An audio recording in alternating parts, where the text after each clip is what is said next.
Hey everyone, it's Andrew from IDB. Let's jump right in and check out what's new in iOS 10.2.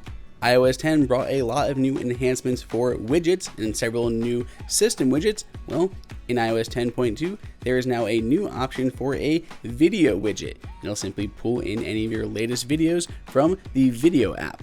This comes at a time where Apple is putting more emphasis on video with the upcoming TV app for iOS and Apple TV.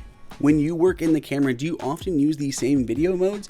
Well, there is now a preserve setup setting inside of camera, which means every time you launch the camera app, if this is enabled, it'll go back to that camera mode every time that you launch the application. So I'll launch here, I'm going to go to portrait mode, I'm going to close the application, and when I open it back up, instead of going back to photo like it normally would, it'll jump to portrait automatically, preserving the last setting and state that I had it in. SOS and emergency contact are now added to the medical ID inside of the health app. When you launch the health app after updating, when you go to your about or medical ID section, you have a little alert letting you know that they've been added to your medical ID, and they'll be notified when you use the SOS or emergency SOS feature. Messages was one of the apps that got the biggest overhauls in iOS 10, and of those overhauls, there were text effects and full screen effects that you could send.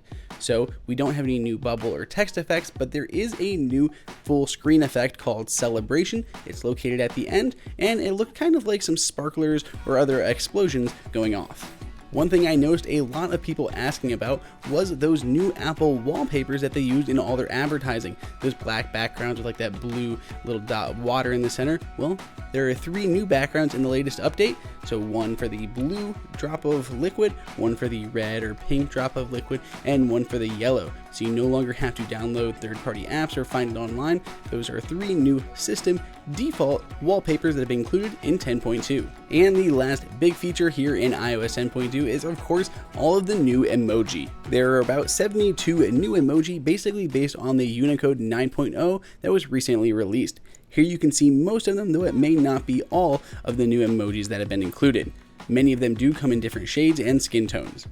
Lastly, kind of another minor feature is there is a new show star ratings option under music settings. If you have any questions, let us know down in the comments. Please hit that subscribe button. Until next time, it's Andrew for IDB.